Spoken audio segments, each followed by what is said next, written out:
Senior Bowl day 2 in the books. Kyle Krabs is on the ground. We're going to get the latest from Mobile today on the Locked On NFL Scouting Podcast.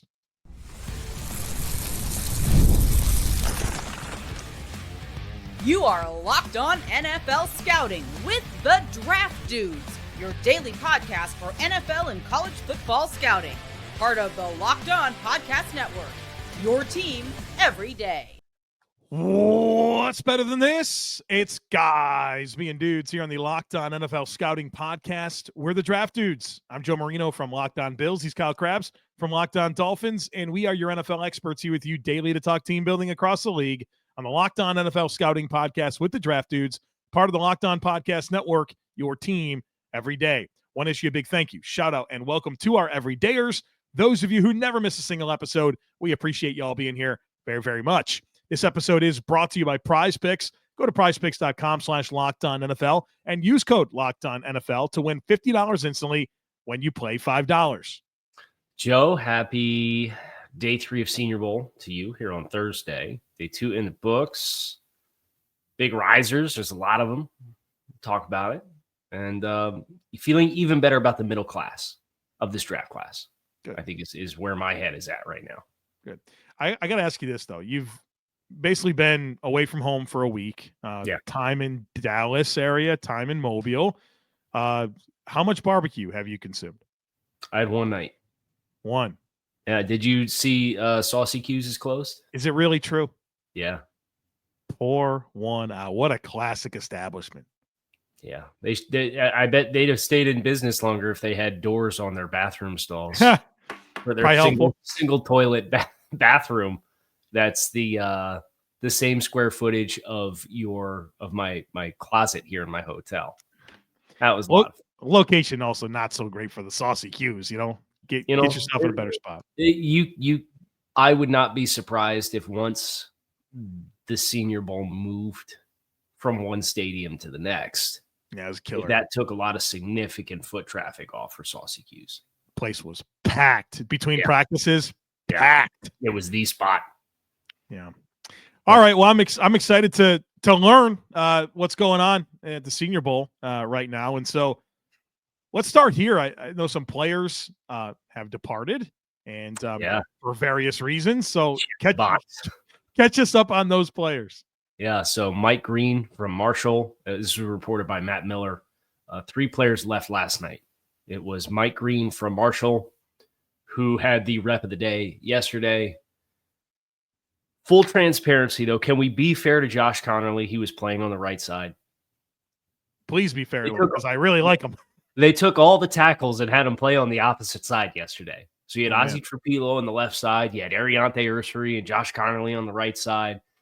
And every single one of them, you could tell it was not the same performance that they had the day before.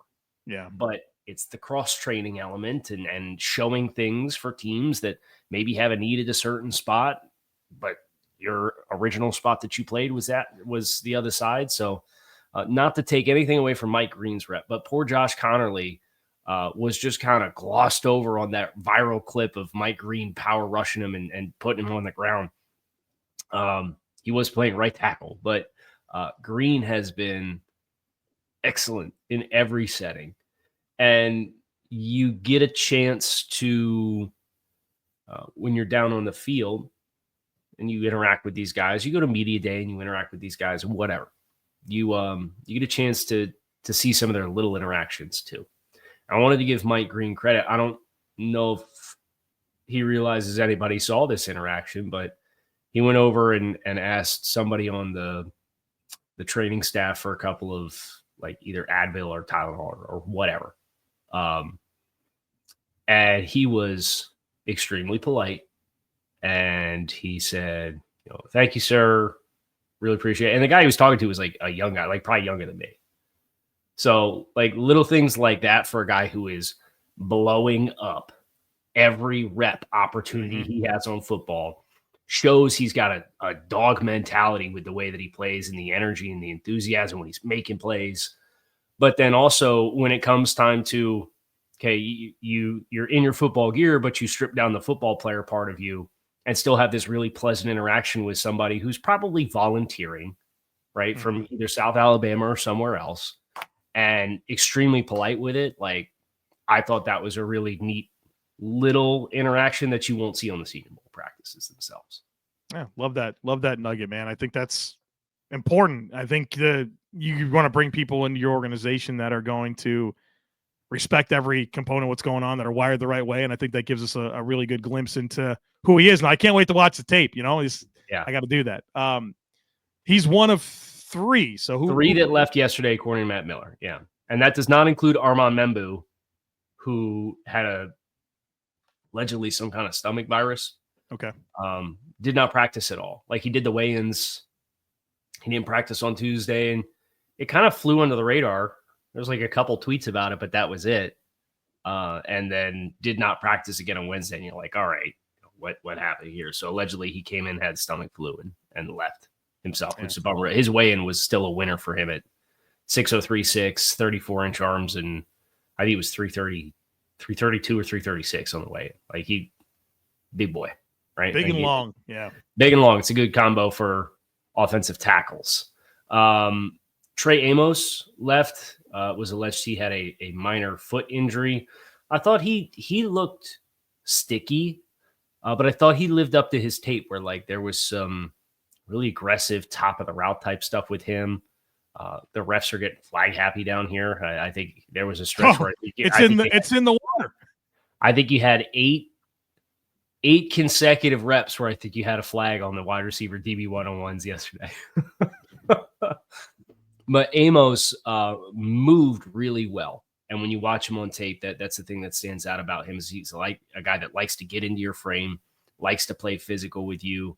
I thought he played to his tape standards, and I have him as top like a 29th or 30th on my big board right now. So first round corner, right? And coming out and competing for a couple of days and being physical, even if sometimes it's a little too physical, but being able to run well and run the way that he did as a big corner, checks that box. But the biggest, I think, box checks guy was Shamar Stewart, who Thor on social media posted a picture of him out front after media day. He had somebody with him in a suitcase, a roller bag. And Thor said he asked if he was leaving, and he said, I don't know. He smiled at him. And then Matt Miller reported Shamar Stewart's going home because 6'5" or 6'051", 281 pounds, 83-inch wingspan, getting strip sacks on pass rush reps in team because he beats the tackle so cleanly that he could just reach the ball, his hand out, and just boop, touch the ball without touching the quarterback for a strip sack yesterday. The power rush on Tuesday, the hands, as far as, just seeing how he jolts an opponent with his hands and the separation that he has. It's everything that you thought it was on tape. And I thought he, playing at the lighter weight at 281, I thought he moved extremely well. He's a guy that you could bulk up, or he's a guy that you could lean down. He's going to go early. Yeah. And he checked the box. That was the deal when we did his assessment. Felt like maybe a couple months ago. You're just looking at this guy and you're like, this is a high pick, man. This guy's got the stuff. And so it's cool to see him show up with the measurables you expected, practice the way he wanted to, and now he's got to get ready for the combine and kind of continue this momentum, which seems to be pretty strong for him. And he's not going to be there at the end of the first round. So we'll go ahead and start thinking about some other players. Okay, we got a lot more to get to. We're going to talk about some of the standouts. We're going to do some word association as well, really dive into stuff. Folks, be sure to stick with us. This is a message from sponsor Intuit TurboTax. Taxes was waiting and wondering and worrying if you were going to get some money back, and then waiting and wondering and worrying some more. Now, Taxes is matching with a TurboTax expert who can do your taxes as soon as today. An expert who gives your taxes their undivided attention as they work on your return while you get real-time updates on their progress so you can focus on your day. An expert who will find every deduction possible and file every form, every investment, everything with 100% accuracy, also that you can get the most money back guaranteed. No waiting, no wondering, no worries. Now, this is Taxes. Get an expert now on TurboTax.com. Only available with TurboTax Live Full Service. Real-time updates only in iOS mobile app. See guarantee details at turbotax.com/guarantees. All right. All right. I know you love a good word association. So why don't Especially you when I'm not associating, right. So why don't you start with that? And then if I have more like player thought dumps, I'll give them throughout the segment. All right. Buckle up, baby. We got some players to talk about. First one that I want to ask you about is LSU offensive lineman Emory Jones. Had a better day yesterday than he did the first day.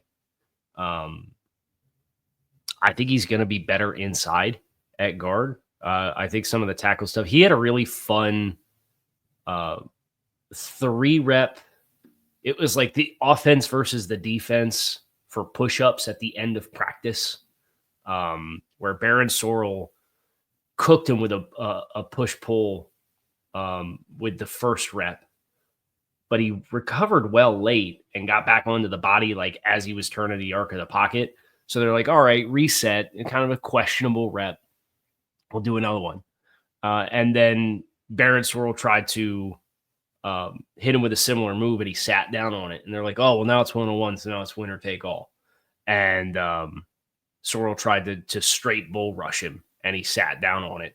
And the offense won the day, and they were all fired up about that. So I thought that was kind of the highlight for him. Very chippy guy, playing with an edge, which I appreciate. But some of the playing in space stuff for him continues to be a struggle. And I think your affirmation of how much of a hard time he has, especially against speed, getting out and framing guys on the edge, I think he's a guy that's going to be better off playing guard at the next level. All right. I saw the Senior Bowl shared those 3 clips on, I guess, probably all their social media. I enjoyed watching those.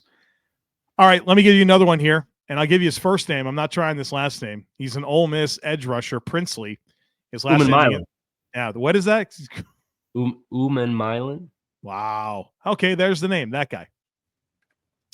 Bigger than you thought, right? You weighed in like the 260 range, which is good for him.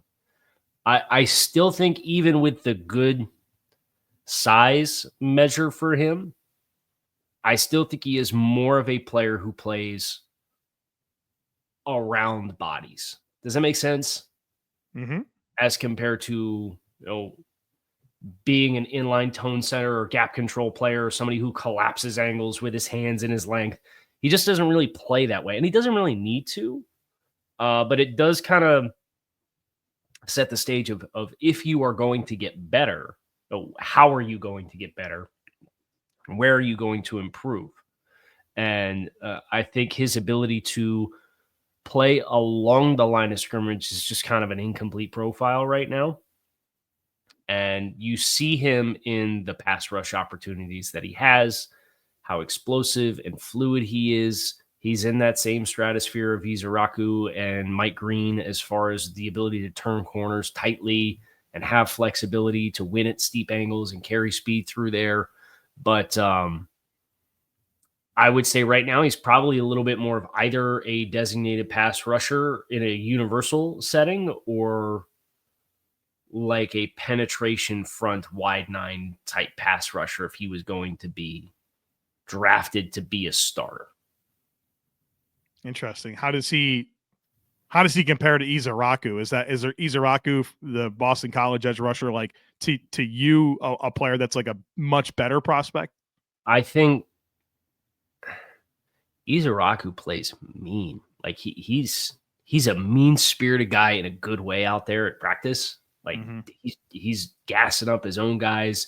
He's dogging the offensive linemen. And I think that shows up a little bit more in his play. And he's 6'02", I believe. So he's built lower. Now he doesn't have the same mass, but he's got effective length. And I think he plays with better leverage, where I think that's the thing with Princely that that play along the line of scrimmage as a taller guy, I think that's taken away from him. So I would take Izaraku over Princely by a pretty comfortable margin. How about this one? Omar Norman-Lott, defensive lineman, Tennessee. Explosive. I just realized this is word association. I'm supposed to be giving you words. Yeah, but you know how we do. Oh, let me get recalibrated here. Explosive is the word. Now, I wouldn't use the word refined, and I wouldn't use the word well-rounded, but explosive when he's able to play through the frame of somebody and really get knocked back with his quickness.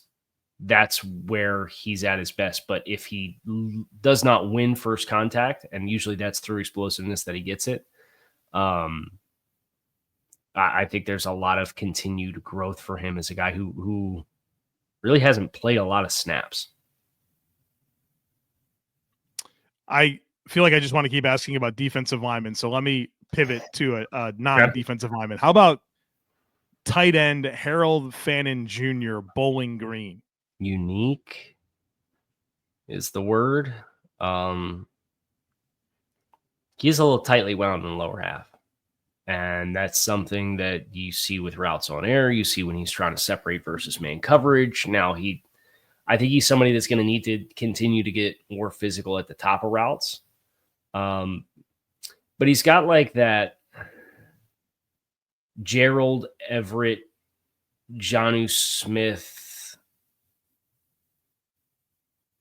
kind of.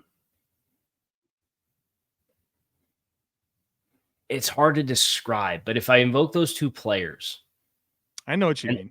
Yeah. So can you help me kind of put into words like that subsection of tight ends? Yeah. I mean, kind of get into space, dump and run type players, a little bit of seam appeal, but not overly dynamic. I mean, yeah, I think if you're going to look at Harold Fannin and set your expectations for him off a player based off of the fact that he had 100 receptions and 1,500 yards this year, I think those numbers paint a very different picture than what I think is replicatable moving forward. A good player, but in a great tight end class, you don't really get a lot of the in the core stuff with Harold Fannin, and I think he is somebody who. At the top of routes, I think you're going to have to be selective with the kind of routes that you ask him to run. About Walter Nolan, defensive tackle, Ole Miss. Can I be honest? I've seen a few reps. I expecting you to say a certain thing. Quiet would be the word that I use. It's the kind of guy with he said in his own interviews leading up is the next Aaron Donald, right? How'd Aaron Donald do it? Did he say that say that about himself? Oh boy. Yeah. Okay.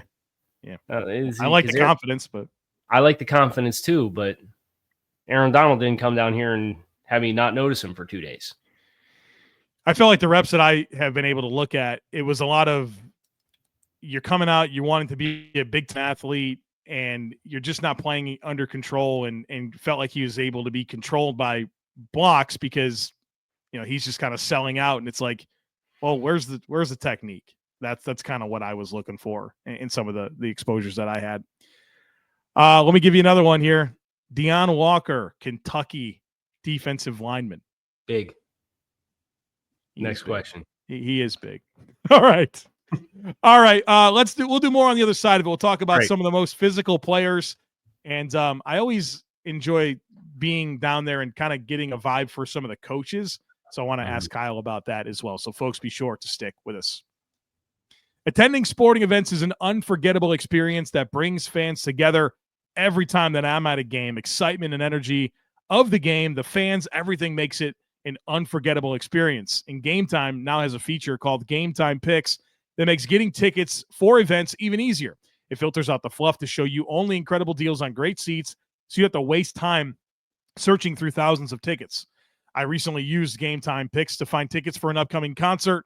Browsing through the deals was simple, and I found a great value on all kinds of seats around the venue. And the super deal was especially impressive, offering the best value for the event. And the app's features like seat views before you buy and all-in pricing with no surprise fees at checkout make the experience smooth and reliable. Plus, the on-time ticket delivery and lowest price guarantee gave me peace of mind. So take the guesswork out of buying tickets with Game Time. Download the Game Time app, create an account, and use code LOCKEDONNFL for $20 off your first purchase. Terms apply. Again, create an account and redeem code LOCKEDON NFL for $20 off. Download Game Time today. Last minute tickets, lowest price guaranteed. I thoroughly am enjoying the player X mate with Team Y posts. Yeah, they just need their cell phone number, Who's your agent? Best number to contact you? Brother, player X met with every team down here. That's the point of coming to this event. So please spare me. Yeah. You learned nothing about your team's intents with draft picks. Well, and then some of the reporters will come in and ask like a very slanted team specific question. Did you talk to Wyatt Milam? Did you meet with the Patriots and talk about being on their offensive line? Yeah. Whoa, Wyatt Milam did put him in for all your Patriots mock drafts, right? Like, it's been going on for years, man. Like in the combine's the same thing. It's like, what a unique opportunity to talk to these players, and the only thing you want to know is if they met with the Jets. Yeah, but at the same time, like that's the entire point of the event is to meet with all the people that are there. Right. Yeah. So yeah, I would hope so. I'd be more than mad if a team didn't meet with a player that was there. Right. Because it's the entire thing is about searching and discoverability of candidates to join your team.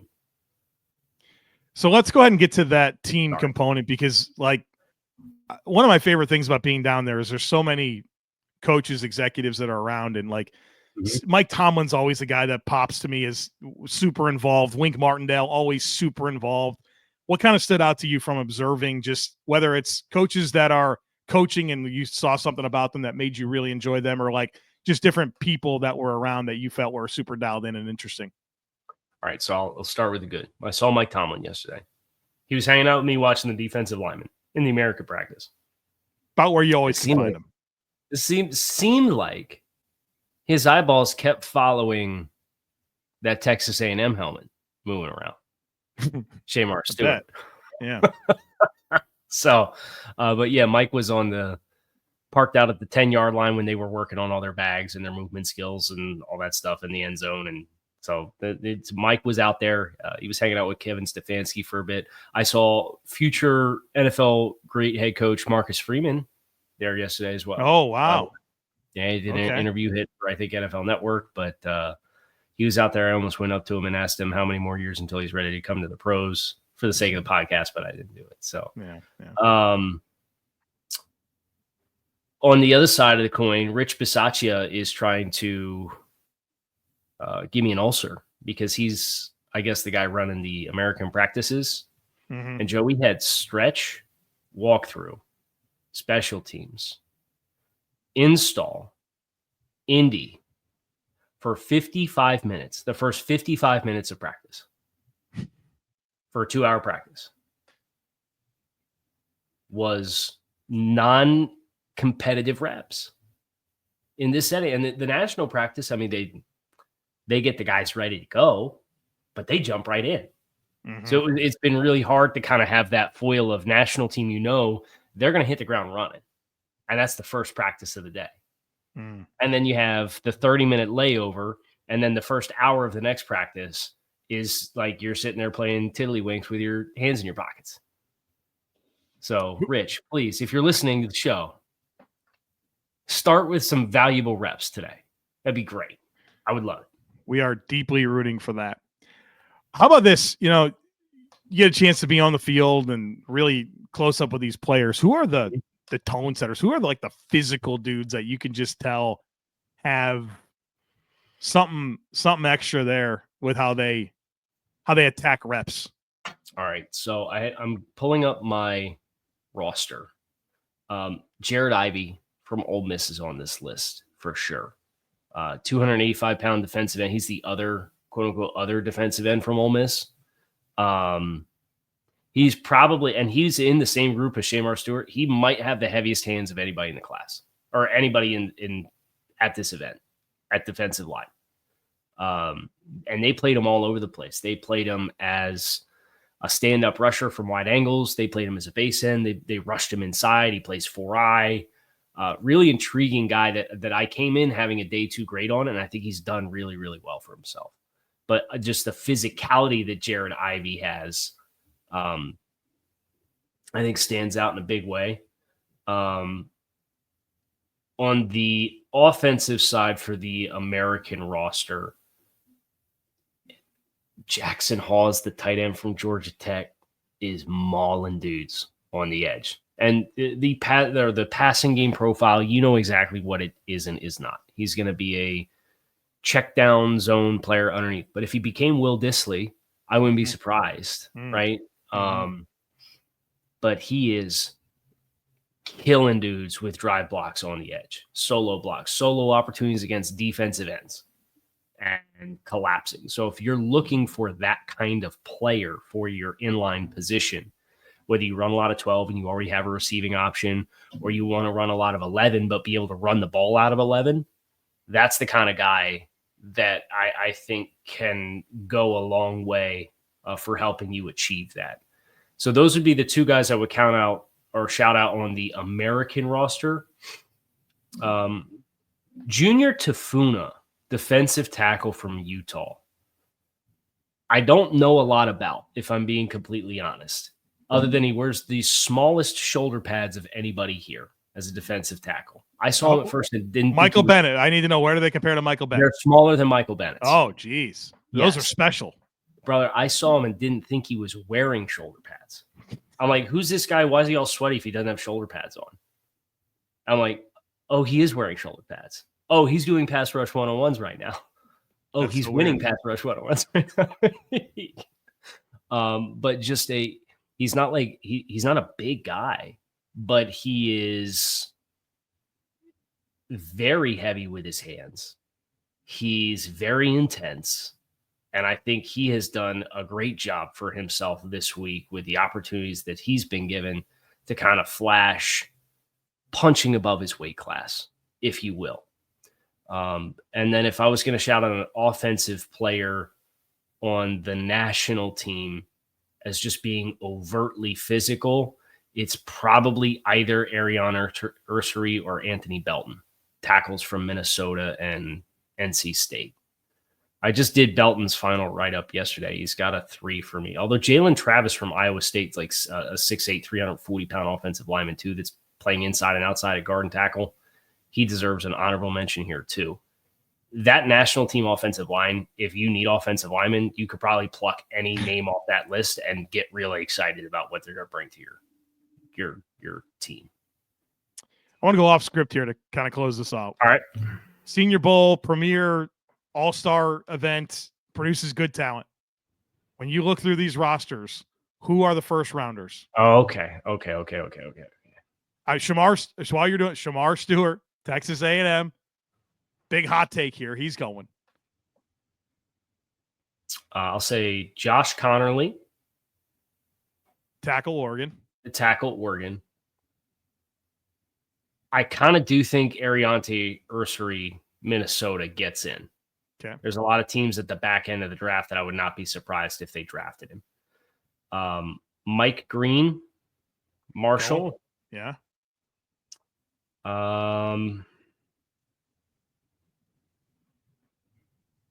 Amos? Maybe? Either Amos or Darian Porter. I think we'll get one out of that list. Darian Porter's corner from Iowa State, big, long kid, hit almost 22 miles per hour in the gun this week at practice. So, like, big, long, like, has all the exciting, like, oh, he's a big corner type things, but can absolutely fly. So if you put one of Amos and Porter, I think that's 4. You mentioned Shamar Stewart. That's 5. I think between Walter Nolan and TJ Sanders at defensive tackle, I think you get another one. So I think that would be 6. And then I just need offensive side of the ball, American roster. You miss me with the quarterbacks. I don't think it's going to happen. Armand Membu, if you want to count him, even though he didn't partake. So I will say there are 7 first-rounders in this year's Senior Bowl roster. And that you didn't, I mean, Izaraku wasn't part of that. Landon Jackson wasn't part of that. So you think I'm going to pour one out like for Landon Jackson because this poor guy's being asked to rush in Y9s and he's a 4I5. Yeah. And I don't think he's taken a single pass rusher up at a reduced alignment. Everything he's been asked to do has been wide angles outside. So you think, we could push 25% of the first round coming from Senior Bowl. Yeah. I would take under on it, but I would not be surprised because there were at least 2 other names that, like we mentioned, between these 2 guys and then plus Izaraku, who I think he's got the build to be an effective NFL rusher, but I do think at 6'2", right at 250, that's the kind of profile of a guy that traditionally falls out a little bit, but goes early on day 2. Kickers and punters, you got anything for me? No. All right. I got nothing for you. Man, that's why I got to be there, So that's going to do it for us here today. Locked on NFL Scouting, Kyle Krabs, Joe Marino. We appreciate you guys, as always, for checking out the show. We will be back again tomorrow for Takes on Takes. Yes. And Joe's going to ask for your hot takes. The original Takes on Takes, I guess we should say. Now that Takes on Takes has been adopted as a segment elsewhere in the sports media industry where someone gives their takes on other people's takes. What an idea. If only we were doing that for the last 10 years. It's a great idea. It really is. Cool segment name too. Cool, very clever. That's going to do it for us. We're out of here. We'll see you all at the end tomorrow.